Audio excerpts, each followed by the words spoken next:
It is Tuesday. It's the 11th of June. I'm Monita Rajpal. This is CNN News Center live from Hong Kong. Making news today. Turkey's Prime Minister has repeated his call for protesters to end their occupation of a park in the center of Istanbul and stressed that he has a democratic mandate to govern the country. Speaking to a parliamentary group, Recep Tayyip Erdogan said the demonstrators were deliberately trying to damage Turkey's reputation and its economy. Early Tuesday, riot police entered Taksim Square in Istanbul to try to disperse crowds of anti-government protesters.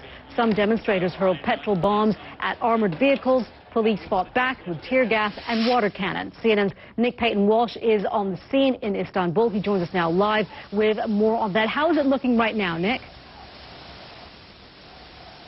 What we've seen in the last few minutes is a concerted effort by police to move Turkey. Nick Payton-Walsh there in Istanbul. Let's bring you up to date right now on some of the other stories we're also following here at CNN News Center. Venezuelan state television says security officials have foiled a plot to kill the president, Nicolas Maduro, that featured two paramilitary groups. The interior minister said police arrested 9 Colombian citizens in northwest Venezuela, adding that they were heavily armed and planning to head to the capital, Caracas.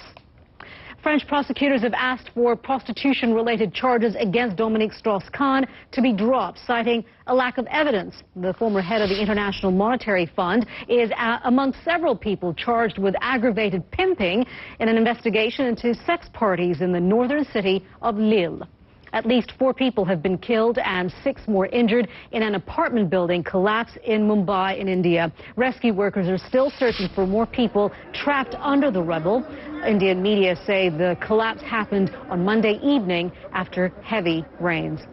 Syrian state media reporting that 2 bombs exploded in the heart of Damascus Tuesday morning. The reports say the devices went off in Al-Mahjeh Square, killing at least 14 people and wounding at least 31 others. Syria's state news agency blames the attacks on suicide bombers. It is a landmark day in China's space program.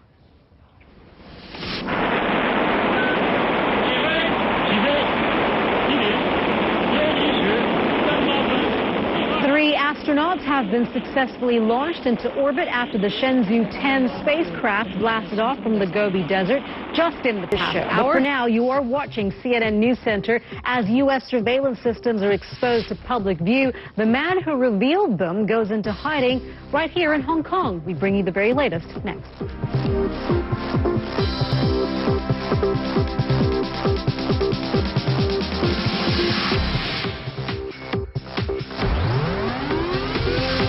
You are watching CNN News Center live from Hong Kong. I'm Monita Rajpal. The U.S. government is facing mounting pressure from European officials to reveal just how much private data it's been collecting about people's lives as part of its top-secret surveillance work. It follows the recent leaking of information that U.S. agencies have been monitoring millions of people's phone and internet records. The Guardian newspaper identified the source of the leak as former CIA technician Edward Snowden. He's believed to be in hiding somewhere here in Hong Kong. CNN's Anna Corrin is right here in our bureau, and she joins us now with more on that. Any more revelations, Anna, as to where he may be in the city? Well, Monita, that is the million-dollar question. I mean, Edward Snowden has... Thank you for that, Anna Corrin, right here in Hong Kong. Security has been stepped up at the hospital in Pretoria in South Africa, where Nelson Mandela is in intensive care for a 4th day. The former president, who is 94, was rushed to hospital Saturday with a recurring lung infection. On Monday, officials said his condition was unchanged, serious but stable. Let's join now Errol Barnett, who joins us, we should say, from Pretoria outside the hospital there in South Africa. Errol, any more information? We understand that it's just the information from the government and the hospital is few and far between, but has there been any more word as to how Mr. Mandela is doing? No. Thank you for that, Errol Barnett in Pretoria. You are watching CNN News Center live from Hong Kong. You are watching CNN News Center live from Hong Kong. A momentous day in China right now as they celebrate the landmark launch of 3 astronauts into the rest of the world, Monita. All right, Nick, thank you. Nick Robertson there. Exciting times in the Gobi Desert. Now, if you've seen the latest James Bond film, Skyfall, you probably remember the island hideaway used by the villainous Silva, and you'd be forgiven for thinking it was just a product of the filmmaker's imagination. But no, it's real, and as Diana Magne discovered, its story is as dark as its forbidding appearance. The ruins of abandoned apartment blocks loom out of the mist.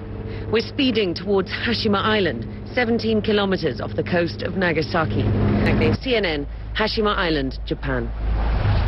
We want to take you back now to Istanbul in Turkey, where the developing story is of riot police now moving into Gezi Park in Istanbul. We understand that they are moving in force. CNN's Nick Payton-Walsh joins us now from Istanbul, where he's able to see what's going on right now. We see a lot of smoke there. We know that there was a lot of tear gas that was fired onto protesters earlier on, just moments ago. What's happening now, Nick?